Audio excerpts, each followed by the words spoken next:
Assalamualaikum warahmatullahi wabarakatuh. Bertemu kembali dengan saya, Susanti, calon guru penggerak angkatan ke-9 dari sekolah SMKS Sri Lanka Tanjung Pura, Langkat, Sumatera Utara. Pada aksi kali ini saya akan menyampaikan aksi nyata modul 1.4 Budaya Positif. Salam guru hebat, tergerak, bergerak, menggerakkan.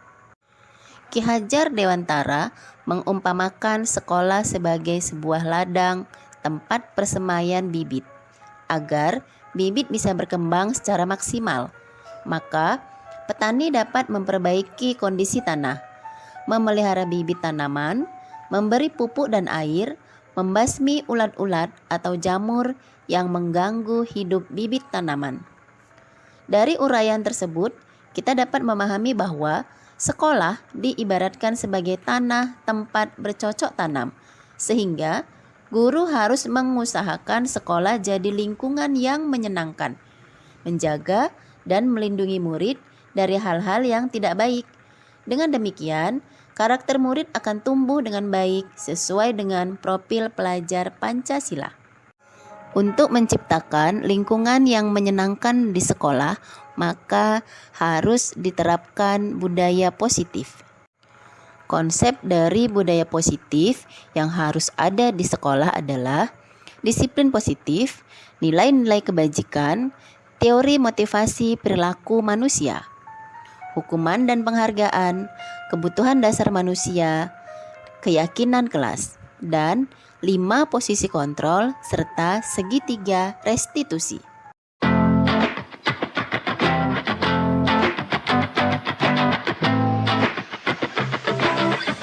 Bangun dan bukalah matamu, saatnya meraih mimpimu. Arahkan pandangan ke depan, Tuhan kan menuntunmu.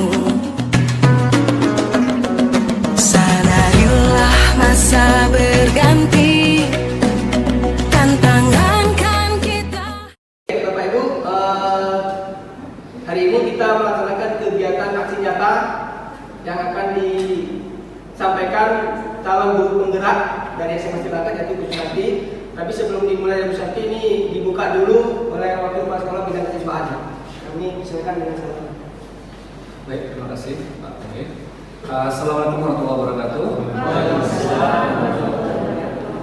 Alhamdulillah rabbil alamin. Wassalatu wassalamu ala asyrofil anbiya'i wal mursalin wa ala alihi washabihi ajmain.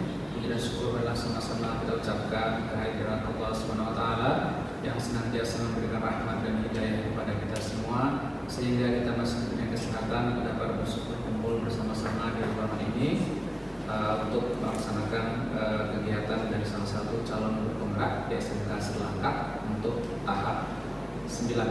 Kemudian salam dan salam kita diadakan kepada junjungan kita Nabi besar Muhammad sallallahu alaihi wasallam. Allahumma shalli ala Muhammad wa ala ali sayyidina Muhammad. Mudah-mudahan dengan memperbanyak salawat kepadanya kita diapit sebagaimana dan dapat disapa kelak. Amin ya rabbal alamin. Pak Kristowanto selaku wakil kepala sekolah bidang kurikulum rahimahullah, Ibu Susanti selaku CGP angkatan 9 dari SMK Sri Lanka rahimahullah, dan Bapak Ibu seluruh Dewan Guru SMK Sri Lanka yang mudah-mudahan nantinya akan menyusul Susanti untuk menjadi calon guru penggerak di sekolah kita ini. Baik, kali ini saya akan sedikit kegiatan kita pada hari ini. Di sini salah satu rekan kita yaitu Susanti lulus ya tahap awal untuk menjadi calon guru penggerak tahap 9 yang mungkin selama ini sudah mengikuti berbagai aktivitas ya melalui via Zoom ya, Zoom meeting, melalui beberapa tes ya, alhamdulillah lulus sampai tahap sekarang ini. Baiklah, hari ini kita kasih kesempatan kepada Ibu Susanti selaku CGP angkatan 9 untuk menyampaikan paparan aksi nyata yaitu diseminasi budaya positif. Baik Bapak Ibu, langsung saja kita dengarkan apa yang akan disampaikan oleh Ibu Susanti kepada Ibu Susanti dan persilakan. Terima kasih. Assalamualaikum warahmatullahi wabarakatuh. Assalamualaikum warahmatullahi wabarakatuh. Salam dan bahagia ya Bapak Ibu guru hebat. Awalnya saya adalah calon guru penggerak. Selama ini saya mengikuti pendidikan guru penggerak. Saya dari angkatan ke-9 Bapak Ibu. Jadi kali ini saya akan menyampaikan diseminasi budaya positif. Jadi sebenarnya apa sih budaya positif itu? Nah, Bapak Ibu, budaya positif sebenarnya itu sudah kita laksanakan di sekolah kita. Hal kecil atau hal sederhana yang kita laksanakan, budaya positif adalah 5S gitu ya. Senyum, sapa, salam, sopan, dan santun. Nah, kalau senyum, sapa, salam ini ketika kita menyambut siswa di pagi hari, itu yang pasti ada yang namanya kita sambut siswa dengan senyum, dengan sapa, dengan salam. Nah, jadi budaya positif ini sebenarnya sudah kita laksanakan. Hanya saja mungkin kalau misalnya ada yang kurang dari kita, nanti coba sama-sama kita perbaiki bersama. Kemudian Bapak Ibu perlu saya informasikan bahwa saya juga mengikuti guru penggerak. Di awal merasa kurang pede, gitu, kurang mampu, tapi belakangan saya merasa ini sebenarnya guru penggerak. Jadi banyak ilmu yang saya dapatkan. Mudah-mudahan apa yang ingin saya sampaikan hari ini, pemaparan tentang budaya positif bisa berimbas kepada Bapak Ibu dan kita bisa laksanakan bersama untuk perkembangan atau kemajuan sekolah kita. Respon dan teori kontrol. 3 teori motivasi perilaku manusia. Kemudian motivasi internal dan eksternal, ada keyakinan kelas, hukuman dan penghargaan, 5 kebutuhan dasar manusia, 5 posisi kontrol, dan segitiga restitusi. Nah, penerapannya capaian khusus yang lain adalah menerapkan strategi disiplin positif yang memerdekakan murid untuk menciptakan ekosistem sekolah aman dan berpihak pada anak. Kemudian capaian berikutnya menerapkan posisi manajer pada setiap menghadapi permasalahan siswa dengan metode segitiga restitusi. Oke, ada pertanyaan pemantik ini Bapak Ibu. Kita jawab ya sama-sama. Nah, setuju atau tidak setuju? Hukuman dapat mendisiplinkan anak. Bapak Ibu setuju atau tidak setuju? Setuju. Setuju. Oke. Kemudian ada pertanyaan kedua. Pemberian hukuman dengan hal positif seperti membaca atau membersihkan halaman sekolah dapat meningkatkan disiplin anak. Setuju atau tidak setuju? Setuju. Tidak setuju, ada 2 orang bilang tidak setuju, yang lainnya setuju ya? Setuju. Oke. Kemudian pertanyaan ketiga, memberi penghargaan dapat meningkatkan motivasi belajar anak. Setuju atau tidak setuju? Setuju. Ada 1 orang yang bilang tidak setuju. Jadi dari 3 pertanyaan ini di awal Bapak Ibu, pengalaman saya ini saya juga jawabnya setuju semua. Tapi ternyata jawaban yang benar itu adalah tidak setuju. Jadi kita lihat selanjutnya. Nah, topik kita hari ini tentang disiplin positif, teori motivasi, kemudian keyakinan kelas, kebutuhan dasar manusia, restitusi atau 5 posisi kontrol, dan segitiga restitusi. Kita masuk yang pertama yaitu disiplin positif dan nilai-nilai kebajikan universal. Makna disiplin, jadi makna disiplin itu adalah belajar kontrol dengan menggali potensi kita agar tercapai tujuan mulia, yaitu sesuatu menjadi seseorang yang kita inginkan berdasarkan nilai-nilai yang kita hargai. Nah, ini dia makna disiplin. Jadi disiplin itu artinya belajar. Kemudian kalau sekarang ini yang kita lakukan adalah disiplin itu merubah menjadi sesuatu yang dilakukan seseorang pada orang lain untuk mendapatkan kepatuhan. Itu yang kita lakukan ya Bapak Ibu ya. Jadi kemudian kecenderungan umum adalah menghubungkan kata disiplin dengan ketidaknyamanan, bukan dengan apa yang kita hargai atau pencapaian suatu tujuan mulia. Nah, ini dia nilai-nilai universal yang memang harus ada pada anak-anak kita. Nilai-nilai kebajikan adalah sifat-sifat positif manusia yang merupakan tujuan mulia yang ingin dicapai setiap individu. Apa saja sebenarnya nilai-nilai kebajikan itu? Nilai-nilai kebajikan itu ada terdapat pada profil pelajar Pancasila. Yang pertama, beriman, bertakwa kepada Tuhan Yang Maha Esa dan berakhlak mulia. Kemudian yang kedua, mandiri, bernalar kritis, berkebinekaan global, gotong royong, dan kreatif. Maka akan timbullah motivasi eksternal dalam diri anak, bukan motivasi internal. Jadi kalau sebenarnya motivasi internal itu untuk menghargai diri sendiri. Kita di sekolah kita ini kan disiplin sih yang memang perlu kita tingkatkan. Dan ada menurut Ki Hajar Dewantara, merdeka itu artinya tidak hanya terlepas dari perintah, akan tetapi juga cakap buat memerintah diri sendiri. Jadi ada bentuk-bentuk program kebajikan atau apresiasi yang kita lakukan. Yang pertama, beri pengakuan secara khusus. Jadi anak ini Bapak Ibu, kalau kita ngasih penghargaan, penghargaan itu bisa mematikan kreativitas anak. Itu yang kami ketahui. Kenapa? Karena dengan anak kita beri penghargaan, maka akan timbul kecemburuan atau rendah diri nih kepada anak yang lain. Makanya penghargaan yang kita berikan itu bisa memutus atau memutus kreativitas anak. Nggak berkembang nih anak jadinya minder, rasa minder ada gitu. Jadi seharusnya pengakuan seperti apa yang kita berikan? Ada pengakuan secara khusus, kemudian secara pribadi kita lakukan. Kemudian kepada semua murid bergantian, jangan kalau kita suka di kelas tuh biasanya kan suka sama satu anak, ya udah anak itu aja yang kita panggil, anak itu aja yang kita suruh gitu ya. Jadi kalau bisa jangan seperti itu. Kemudian pengakuan itu kita berikan secara konsisten, fokus pada proses. Ya, next. Nah ini Bapak Ibu, ini seru nih, boleh kita kerjakan sama-sama. Tugas nih. Tindakan guru, kemudian ada hukuman atau konsekuensi. Kita jawab ya, hukuman atau konsekuensi. Kemudian lari mengelilingi lapangan basket 2 kali karena terlambat hadir ke sekolah. Hukuman atau konsekuensi? Hukuman. Ada yang bilang konsekuensi? Ada ya, hukuman. Kemudian murid diminta untuk push up 15 kali karena tidak menggunakan masker ke sekolah. Hukuman atau konsekuensi? Hukuman yang telah dicoret-coret, hukuman atau konsekuensi? Konsekuensi. Kemudian membersihkan tumpahan air di meja tulis karena tersenggol pada saat belajar, hukuman atau konsekuensi? Konsekuensi Bapak Ibu. Ini dia Bapak Ibu perbedaan antara hukuman dan konsekuensi. Jadi kalau hukuman Bapak Ibu yang kita berikan kepada anak, ini adalah sesuatu yang menyakitkan harus terjadi. Kemudian membuat anak sakit fisik maupun hati untuk jangka waktu lama. Jadi anak jadi membenci kedisiplinan. Kemudian hukuman itu berupa paksaan, mendorong anak menyakiti diri sendiri. Kemudian konsep diri yang buruk, anak belajar untuk menyembunyikan kesalahan.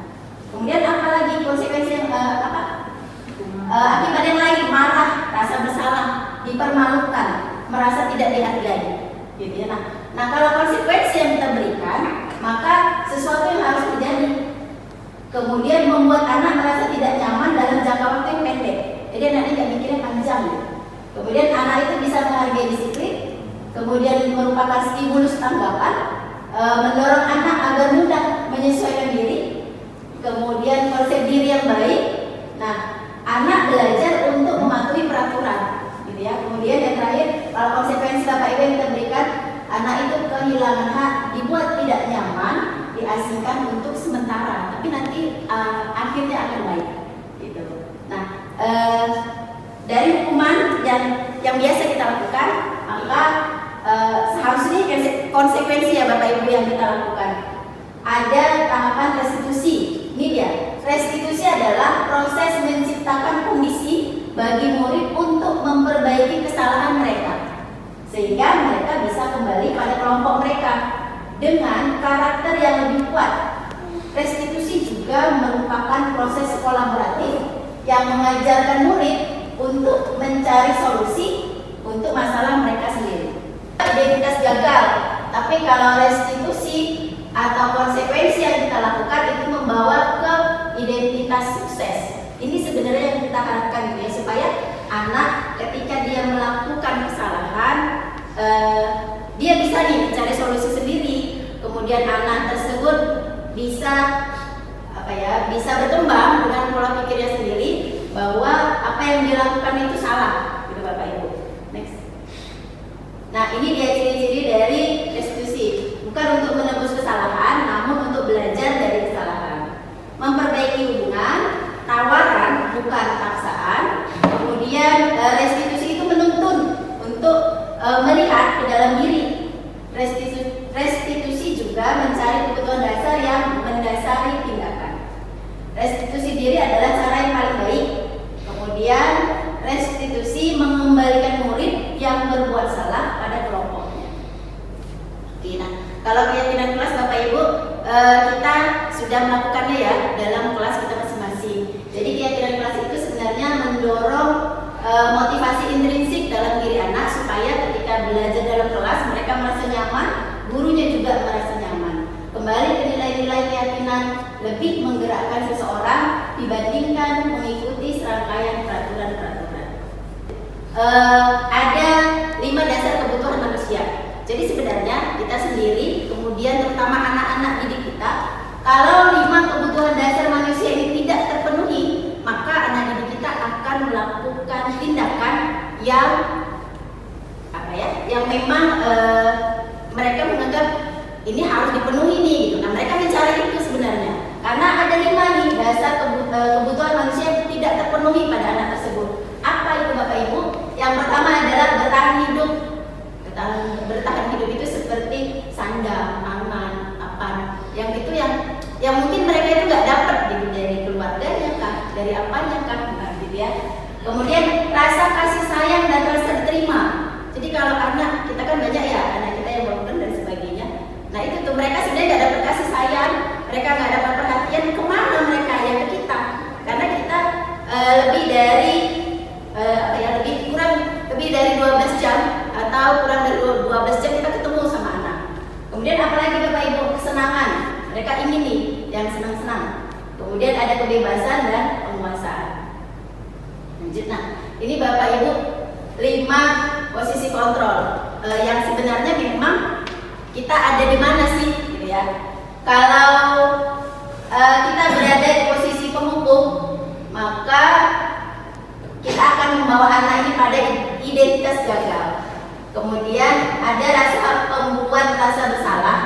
Kemudian ada sebagai teman, ada sebagai pemantau, kemudian ada sebagai manajer. Yang baik yang mana sih Bapak Ibu? Yang baik itu ya sebagai manajer gitu ya. Kalau kita berada di posisi penghukum, biasanya guru itu apa yang dilakukan? Menghardik, menunjuk-nunjuk gitu ya, menyakiti dan menyindir gitu. Kemudian apa dampak pada murid? Mengulangi kesalahan lagi. Nah, kalau kita menjadi pembuat rasa bersalah, yang kita lakukan apa? Berceramah dan mengatakan seharusnya tidak seperti ini, nah seharusnya begini, nah begitu. Jadi dampak pada murid apa? Merasa rendah diri. Gitu. Nah, kalau kita berada pada posisi teman, itu akan membuat siswa kita ketergantungan sama kita. Kalau nggak ada kita, akhirnya mereka nggak melakukan itu. Gitu. Nah, kemudian posisi pemantau. Kalau berada pada posisi pemantau, dampak pada murid adalah memberikan reaksi atau hadiah itu kepada murid. Nah itu yang akhirnya anak ini merasa berharap terus, oh apa ya hadiahnya, apa ya yang kamu dapat gitu dia. Nah sebenarnya posisi yang baik itu mana Bapak Ibu? Ini dia manajer gitu ya. Kita mengajukan pertanyaan-pertanyaan, kemudian apa yang kita yakini, kemudian dampak pada murid itu adalah mengevaluasi diri. Murid itu mampu dia mengevaluasi diri sendiri, bagaimana cara memperbaiki diri. Gitu ya. Segitiga restitusi ini Bapak Ibu, ini sih sebenarnya harus kita terapkan. Kalau penghukum kita tidak boleh gitu ya, berada di posisi penghukum kita tidak boleh, berada di posisi pembuat rasa bersalah kita tidak boleh, berada di posisi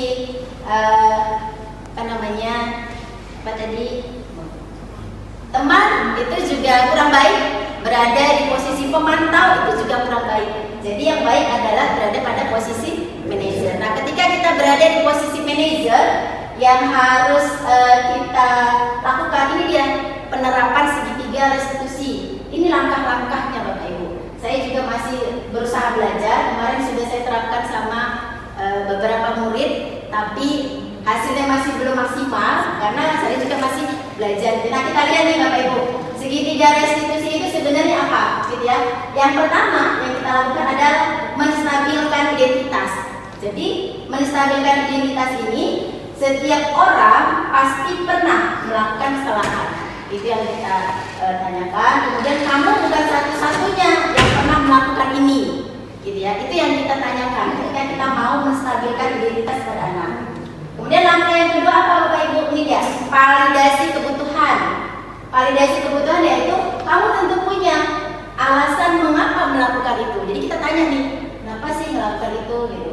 Nanti kan dia jawab ya, ada umpan balik sama anak. Kemudian apakah cara yang lebih efektif untuk mendapatkan apa yang kamu butuhkan. Jadi memang ada 5 dasar kebutuhan yang anak punya tadi itu nggak didapat, makanya mereka melakukan kesalahan. Ya. Kemudian langkah yang ketiga ini dia menanyakan keyakinan.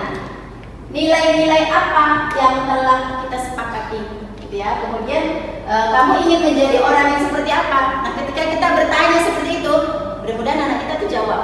Dan jawabannya pasti panjang lebar, gitu ya, di luar dugaan kita. Karena sebenarnya anak kita ini kreatif, Bapak Ibu, aktif. Hanya saja mungkin kita yang kurang memberi kesempatan, gitu ya. Nah, pada posisi menstabilkan identitas itu fungsinya untuk membuat anak yang merasa gagal karena berbuat salah menjadi positif terhadap dirinya. Gitu. Apa sih yang kita lakukan atau apa yang kita lakukan? Kita katakan sama anak, misalnya berbuat salah itu hal yang manusiawi, nah, gitu ya. Kemudian tidak ada manusia yang sempurna. Bapak Ibu juga pernah berbuat salah. Kita pasti bisa menyelesaikan permasalahan ini. Gitu ya. Ini kata-kata contoh dari kata-kata untuk menstabilkan identitas.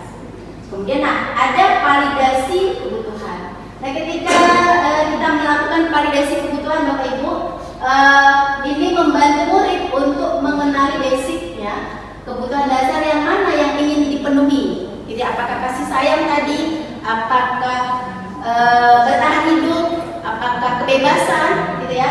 Nah, apa yang guru katakan? Kamu bisa saja kan melakukan hal yang lebih buruk, tapi kamu tidak melakukannya. Kamu pasti punya alasan mengapa melakukannya. Kemudian ada pertanyaan berikutnya yang kita boleh sampaikan. Kamu boleh tetap berusaha menjaga sikap itu, tapi tambahkan sikap yang lain yang baru, gitu ya. Kemudian apakah kamu bisa melakukannya dengan lebih baik besok lagi? Itu dia. Nah, ini Bapak Ibu yang terakhir, menanyakan keyakinan. Ketika kita sudah menanyakan keyakinan, maka anak melihat kesalahannya dihubungkan dengan norma sosial dan nilai-nilai yang mendasari manusia berinteraksi dengan orang lain, gitu ya. Nah, apa yang guru katakan, apa nilai yang kita percaya di kelas atau di sekolah kita, Bapak Ibu, ketika kita sudah paham tentang segitiga restitusi, kemudian kita sudah paham tentang nggak boleh menghukum, nggak boleh jadi teman, nggak boleh menjadi pemberi rasa bersalah, pemantau, gitu ya. Bukan berarti apa yang sudah kita terapkan di sekolah serta merta kita ganti Bapak Ibu, tidak, gitu ya. Tapi yang ada di sekolah ini dia keyakinan sekolah kita, yaitu dia peraturan sekolah yang sudah ada, itulah keyakinan sekolah kita, gitu ya. Peraturan sekolah kita itulah yang memang sudah menjadi keyakinan sekolah. Nah, itulah yang kita jalankan. Jangan itu yang kita ganti. Yang kita ganti apa? Yang kita ganti adalah cara kita, gitu ya. Cara kita ketika menghadapi masalah, ketika anak tertimpa atau bermasalah, nah cara kita melakukan penyelesaian masalah itu dengan melakukan tahapan-tahapan segitiga restitusi tadi, gitu. Jadi peraturan yang ada di sekolah tetap itu peraturan. Itulah budaya positif yang memang sudah baik di sekolah kita. Tinggal kita gimana caranya supaya tahapan segitiga restitusi itu tadi bisa membuat anak yang merasa bersalah, merasa dia memang menyadari kesalahannya, kemudian timbul motivasi intrinsik dalam dirinya supaya tidak berulang kesalahan yang ada, bahkan akan membawa ke identitas sukses. Jadi Bapak Ibu, dari pemaparan ini itu yang bisa saya sampaikan pada hari ini. Ini Bapak Ibu, guru ibarat gula dalam minum kopi atau teh. Tanpa gula, kopi terasa pahit, tetapi kita terasa nikmat. Orang tidak akan menyebut jasa gula. Gula sabar, meskipun yang disanjung dan disebut nikmatnya itu kopi atau teh. gitu ya. Jadi kita ini Bapak Ibu benar-benar nggak disebut tuh kalau pas minum kopi atau minum teh itu yang disebut pasti nggak minum gula kan, minumnya minum kopi. Tapi kalau nggak ada gula, kopinya nggak jadi. Itu Pak Widi nggak jadi minum kopi. Kalau nggak ada gula dalam teh, itu Bapak Ibu juga nggak jadi minum teh. Tapi nggak disebut juga ini minum gula, gitu. Tapi yang disebut adalah minum teh, gitu ya. Jadi mudah-mudahan kita bisa menjadi guru hebat. Kita bisa membawa anak didik kita untuk sukses, untuk mencapai identitas sukses, mencapai masa depan yang lebih baik. Jadi itu Bapak Ibu yang bisa saya sampaikan hari ini. Jika ada kesalahan saya mohon maaf. Saya akhiri. Assalamualaikum warahmatullahi wabarakatuh. Dan bukalah matamu, saatnya meraih mimpimu. Arahkan pandangan ke depan, Tuhan kan menuntunmu. Sadarilah masa berganti, tantangan kan kita hadapi.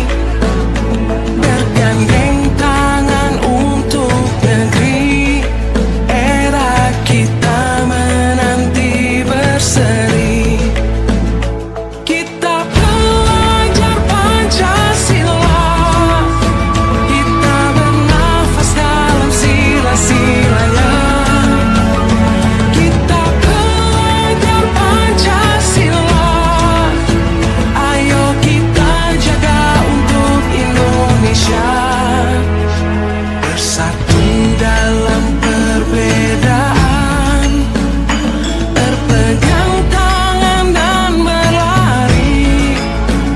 Singkirkan egomu, oh kawan, demi negeri ini. Jadilah generasi emas, cerdas berkarakter itu.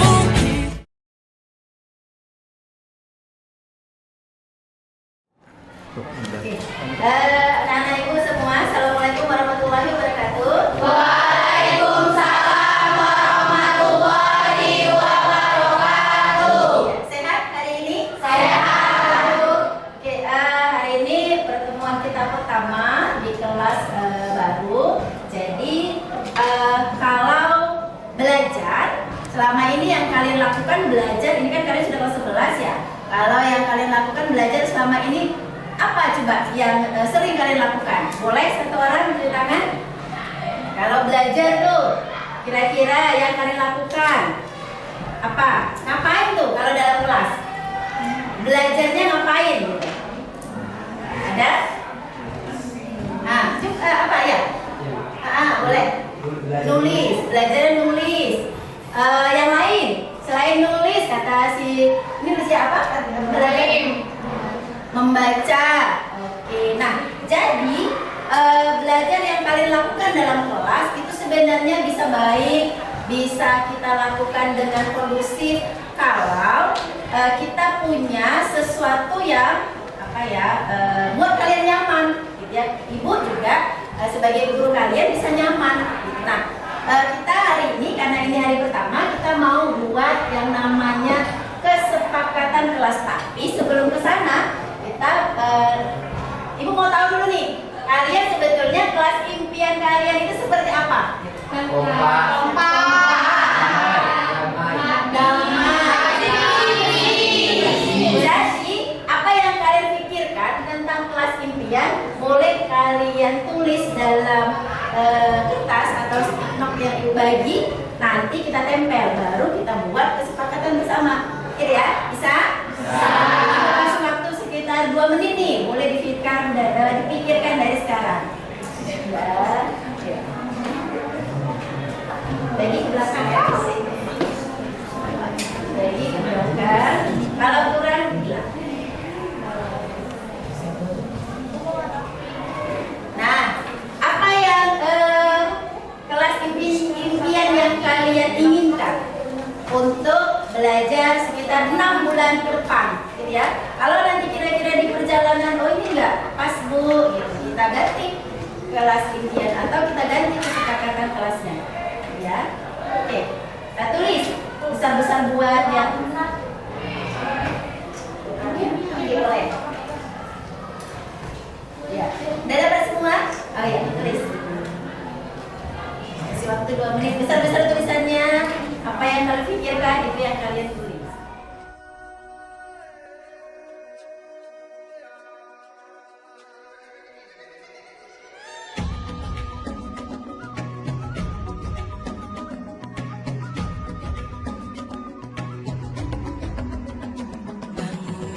Bukalah matamu, saatnya meraih mimpimu.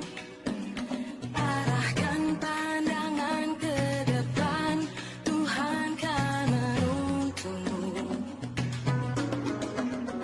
Sadarilah masa berganti, tantangan kan kita hadapi.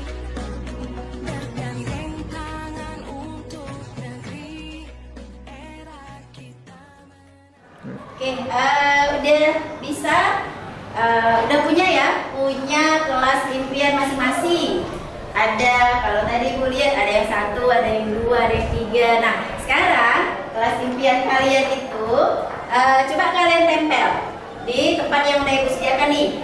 Tempel masing-masing berurut ya, mulai dari sana 1 orang, dari sini 1 orang. Jadi biar cepat. Ayo, mulai ya. Gerak. kita belajar Pancasila, kita bernafas dalam sila-silanya. Kita belajar Pancasila, ayo kita jaga untuk Indonesia.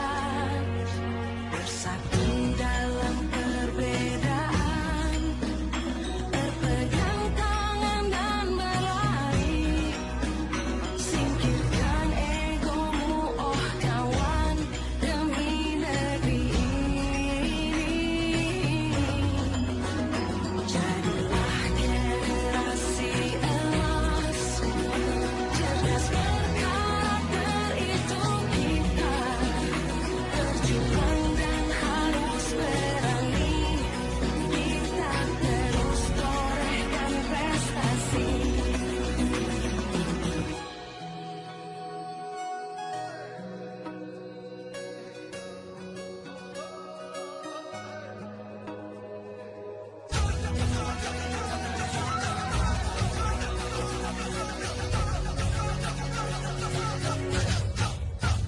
Kita belajar Pancasila, kita bernafas dalam sila-silanya. Kita belajar Pancasila, ayo kita jaga untuk Indonesia. Kita belajar Pancasila, kita bernafas dalam sila-silanya. Kita belajar Pancasila, ayo kita jaga untuk Indonesia.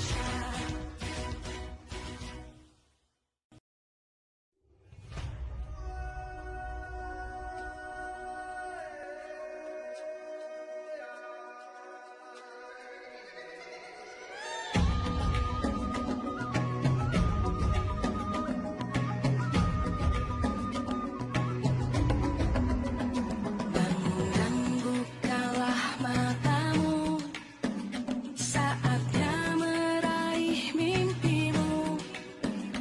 Arahkan pandangan ke depan, Tuhan kan menuntunmu. Sadarilah masa berganti. Oke, ini udah ditempel ya masing-masing. Kalian punya impian, kelas impian. Nah, ini luar biasa. Ada yang memiliki alat kelas yang lengkap, bersih. Oke, coba 1 orang dulu maju ke depan untuk mewakili teman-temannya. Untuk kelas impian yang seperti apa yang diharapkan? Oke, boleh 1 orang dulu atau 2 orang langsung? Ayo, 2 orang. Maju. Boleh. coba bacakan. Ya. Ya. Jabil, ayo kita bacakan kuat-kuat ya di depan teman-temannya. Kalau memang nanti sama, baru kita buat nih sesuai kesepakatan kita bersama. Kelas yang saya impikan adalah kondusif, rapi, dan bersih, aman dan tertib, fasilitas lengkap. Oke, lanjut. Kelas yang saya impikan ialah kompak, disiplin, tentram, damai, bersih, rapi, gurunya asik-asik, tepat waktu, banyak makan makanan, dan tertib. Oke. Dari apa yang dibacakan temannya tadi mewakili sih sebenarnya sudah gitu ya. Jadi kelas impian yang kalian impikan itu ada kondusif, ada rapi, bersih, aman dan tertib. Kemudian ada disiplin di sini, ada tepat waktu, kemudian ada gurunya asik-asik gitu ya. Jadi sebenarnya kalau gurunya asik-asik itu kalian sih, kalau kalian bisa menerima atau bisa membawa guru tersebut ke kalian yang nyaman, mudah-mudahan gurunya yang masuk itu pasti lebih asik gitu ya. Oke, jadi dari apa yang sudah kita buat, kelas impian yang kalian impikan, kita akan membuat yang namanya kesepakatan kelas. Nah, kesepakatan kelas ini adalah sesuatu yang memang kalian sepakati bersama. Dari kelas impian yang kalian inginkan tadi, kita buat nih kesepakatan bersama. Gitu ya. Nanti bagi lagi kertas, notnya kalian tulis lagi. Tapi kan tadi udah ada nih gambaran. Ada yang kelasnya inginnya bersih, ada yang ingin rapi, ada yang ingin disiplin. Nah, itu nanti kita jadikan satu. Kalau kalian sepakat, maka itulah nanti yang akan kita lakukan sampai berikutnya dalam proses pembelajaran, itulah yang kita lakukan. Gitu ya. Jadi kita mulai nih untuk membuat kesepakatan kelas. Bisa? Bisa. Kompak? Kompak. Oke. Kalau ibu sebut pagi, tepuk sekali. Kalau ibu sebut siang, tepuk 2 kali. Kalau ibu sebut malam, tepuk 3 kali. Oke. Pagi, siang, malam. Pagi, malam, siang. Pagi, malam, siang. Kita pun yang panjang. Nah, kalau sudah bisa fokus kembali, ini kita akan buat ibu bagi stick note-nya supaya kalian bisa fokus kesepakatan apa sebenarnya yang kalian inginkan. Ya, oke, dari belakang ya.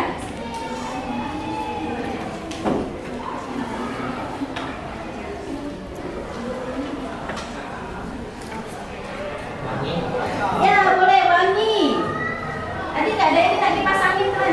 Ada nggak sih? Kita hadapi bergandeng tangan untuk negeri, era kita menanti berseri. Kita belajar Pancasila, kita bernafas dalam sila-silanya. Kita belajar Pancasila, ayo kita jaga untuk Indonesia. Bersatu dalam perbedaan, berpegang tangan dan berlari. Singkirkan egomu, oh kawan. Udah, kalau udah selesai dari kelas impian tadi, kalian buat kesepakatan kelas. Nah, kesepakatan kelas ini nanti akan kita laksanakan untuk seterusnya ya. Oke, boleh ditempel apa yang kalian inginkan. Yuk, mulai dari sana, dari sini juga boleh biar cepat ya. Jadilah generasi emas, cerdas berkarakter itu kita. Berjuang dan harus berani, kita terus torehkan prestasi.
Oke, ini hasil dari kelas impian yang kalian tuangkan menjadi kesepakatan kelas.